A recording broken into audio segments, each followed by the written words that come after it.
နေ့တော့ဝတ်သားဟင်းချက်မယ်ပေါ့နော်ဒီနေ့တီတီမတ်ကနေကျွန်မဝတ်သားဝယ်လာတယ်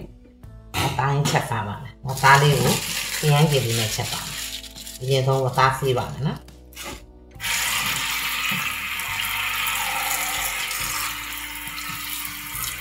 ဝတ်သားပေါ်ခါလေးဝယ်လာပြီးတော့ဖဲ့ထားတော့နေဒီခဲဒီဝတ်သားကိုချက်သားလို့ဒီမှာအခုနောက်ပိုင်းစီတီမတ်မှာတော့သွားဝယ်ပါနော်စီတီမတ်မှာကျတော့ပို့ပြီးတော့တန်နေဆိုဒီထဲတွေမှာတန်နောက်စီတီမတ်မှာတက်လဲတက်ရတယ်တန်လဲတန်လဲနောက်ပြီးတော့တန်လဲတန်တယ်ဒီကိုချက်သားဝတ်သားအမဲသားစိတ်သားတို့ကစီတီမတ်မှာလည်းသွားဝယ်ပါ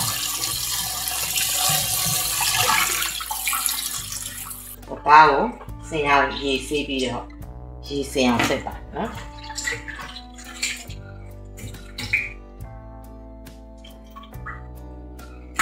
စားချုံမုံနေပါနော်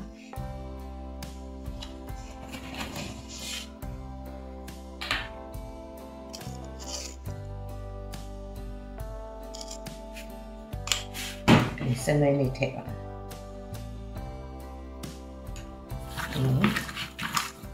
နေပါနော်အရသာလေးဝင်အောင်လို့ဒီချာလေးစုပ်ပြီးနေပြီးပါမယ်ဒီမှာတငယ်ချင်းတို့နေ့တိုင်းပေါ့နော်နှင်းချက်တာလေးတင်ပေးပါမယ်ရှင်ဒီမှာဒီနေ့ဘာချက်စားရဲဆိုတာလေးတွေပေါ့နော်ဒီနေ့ကိုတစ်မျိုးတင်ပေးပါမယ်တငယ်ချင်းတို့မတင်ပေးပြတာလည်းကြာပြီဆိုတော့ဒီတိုင်းတီးတန့်မရိုက်တော့ဘဲနဲ့ကျမချက်တာလေးတွေကိုပဲနေ့တိုင်းတင်ပေးရမယ်နော်တငယ်ချင်းတို့ကြည့်ရှုအားပေးပါညောင်းကြလေးကိုရေခင်းအောင်ပြီးတယ်ကျွန်တော်ပြီးပါမယ်အေးလေးပြရပါတော့ခင်းကြလေးလေးနဲ့ချက်စားပါမယ်ရှင်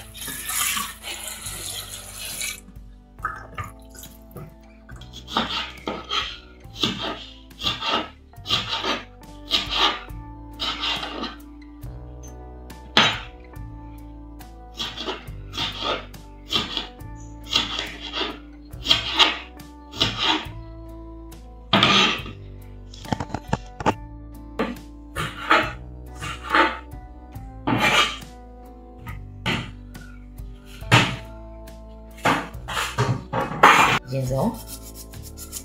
စက်တော့ဖြူလေးလွှမ်းမယ်ပြီးရင်ကြိတ်ပါမယ်ရှင်ပြီးရင်ဒီဥတိုင်းလေးပေါ့နော်လေရဥတိုင်းလေးကိုဖြတ်ပေးပါ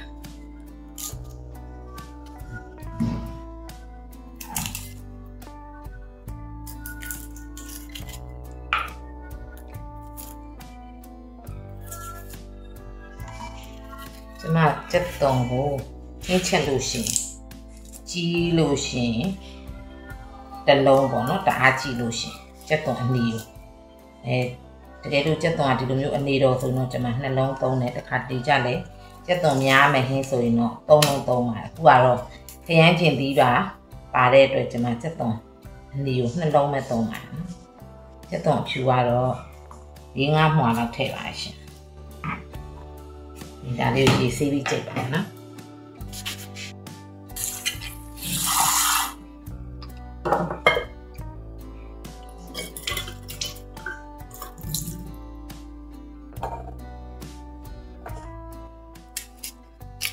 လုံးကြီးတော့ဒီလိုလေးပိုင်းပြီးတော့ထည့်လိုက်ပါ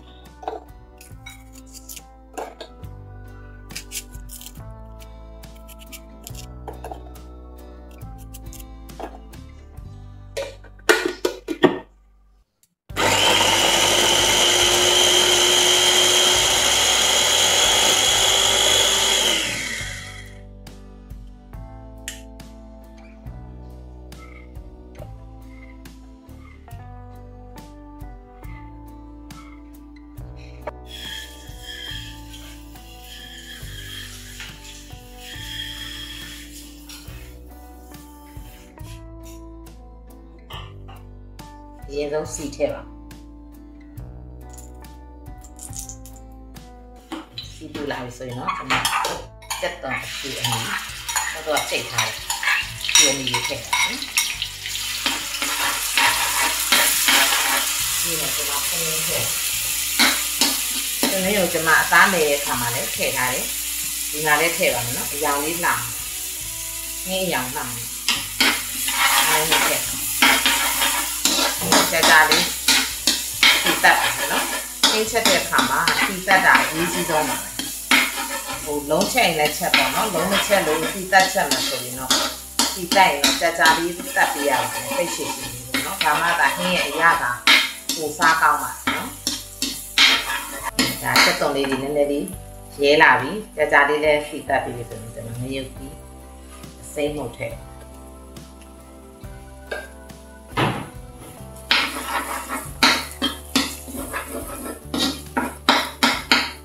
ကြာလေးပုံနော်ပြီးသွားရင်တော့ကျွန်မစီတက်တဲ့အချိန်မှာမပြိုင်လေးထည့်ပါမယ်အဲ့ခါမှသာဟင်းရပို့ပြီးမှုေးပါတယ်နော်နောက်မှမထည့်ရပါဘူးစီတက်တဲ့အချိန်မှာထည့်ပေးပါအဲ့ခါမှပို့ပြီးတော့ဟင်းရဲ့နက်လေးကမှုေးပြီးတော့ပိုကောင်းပါတယ်နော်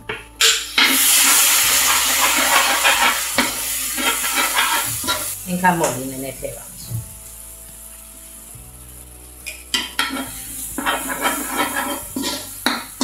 ကြာလေးစီတက်ပါမယ်ဒီလေးတော်တော်လေးကြက်လာပြီဆိုရင်တော့ကျွန်မခရမ်းချင်လေးထည့်ခရမ်းချင်လေးရတော့ဒီစုပ်ခရမ်းချင်လေးတွေကြတော့ဟို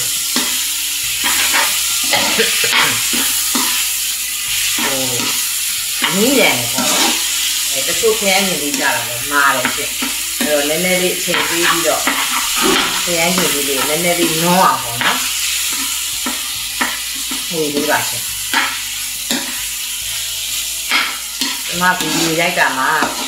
ပေါ့နော်အရင်တော့ဟင်းလေးကိုထောက်လျှောက်ပြင်ပြစ်ပါလေဒီနောက်ပိုင်းတော့မပြင်ပြစ်ဘူးပေါ့နော်အဲ့တော့ပြီးတိုင်လေးထောက်လျှောက်ရိုက်ပြီးတော့ပြင်နေတော့ပဲねကျွန်မတနေ့ချက်တဲ့ဟင်းလေးတွေပေါ့နော်ကျွန်မချက်ထားတဲ့ဟင်းလေးတွေလည်းကျွန်မနေတိုင်းပြင်ပေးပါမယ်နော်တကယ်ချင်းလို့ကြည့်ရှုအားပေးကြပါအောင်နော်ဒီခရမ်းရင်ကြီးကနည်းနည်းလေးမာတယ်ရှင်နည်းနည်းလေးအချိန်ပေးပြီးတော့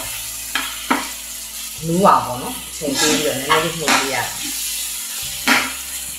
ဝတ်သားကြတော့နည်းနည်းလေးကြည်ကြပေါ့နော်အဲ့တော့ဒီခရမ်းရင်လေးထည့်ချက်တဲ့ခါကျတော့အချိန်လေးပါတော့စားလို့ပိုကောင်းပါနော်တနေ့လဲချက်ရတာဟင်းကိုဘယ်လိုလေးချက်ရင်ကောင်းမလဲစဉ်းစားရတာပေါ့ရှင်ဒါဆိုတနေ့စားဒါလေးပဲဆိုတဲ့ခါကျတော့ဘယ်လိုလေးများလှုပ်ဆိုင်ကောင်းမလဲပေါ့အဲ့လိုမျိုးလေးတွေးပြီးတော့အင်ရှင်မတွေရဲ့အလုပ်ကစားကောင်းချက်မလဲပေါ့နော်အဲ့လိုလေးစဉ်းစားပြီးချက်ရပါတယ်နည်းနည်းလေးနူးတလောက်ဖြစ်ပြီးတော့ဟောသားလေးထည့်ပြီးလုံးပါနော်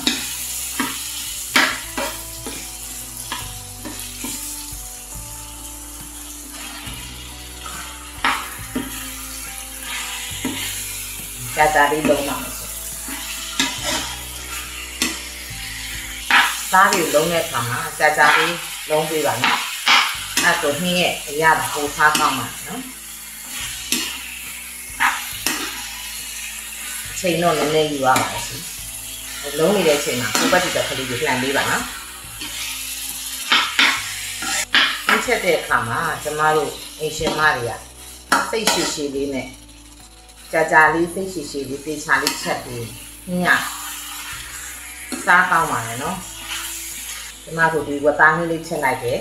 ငပိရေတို့စရာလေးနဲ့ဟင်းရည်လေးတစ်ခွက်နဲ့ဆိုရင်ဟင်းရလုံလောက်သွားပြီပေါ့နော်အသားဟင်းလေးတစ်မျိုးပါတယ်ဟင်းရည်အရေးတောက်ကလေးနဲ့ငပိရေတို့စရာလေးနဲ့ဆိုပြီးပါပြီရှင်ဒီနေ့ထားလို့ဆိုကျမရပါပြီနော်သောသောကစက်သွန်ဒီကြိတ်ထားတဲ့ခံကွက်ပြီးရေးချင်းထားတာလေးကိုကျမထည့်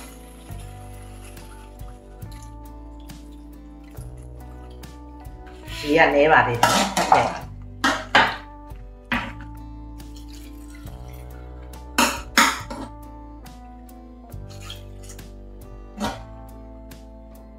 ဒီခါနောက်ဆိုရကျွန်တော်ဖုန်းလေးပုတ်ပြီးချက်ထားပါမယ်ရှင်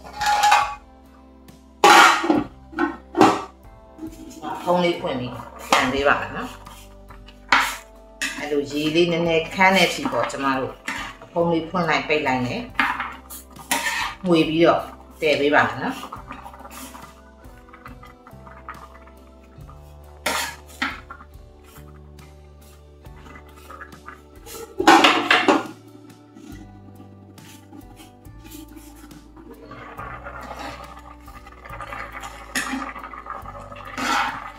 တာလေးမြည်ကြည့်ရ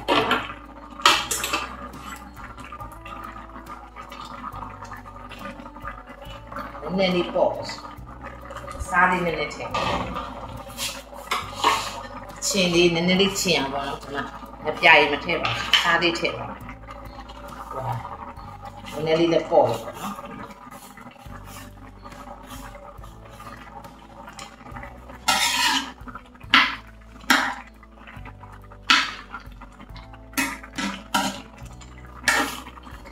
ဒီကတော့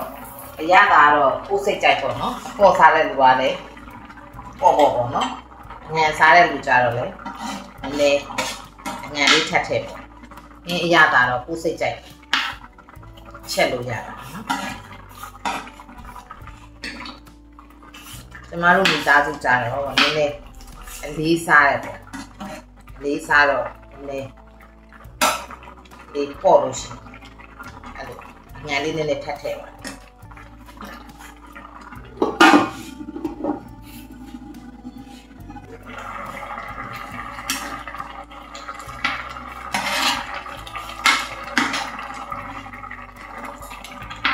ဒီနေထားလို့ဆိုတော့ကျွန်မ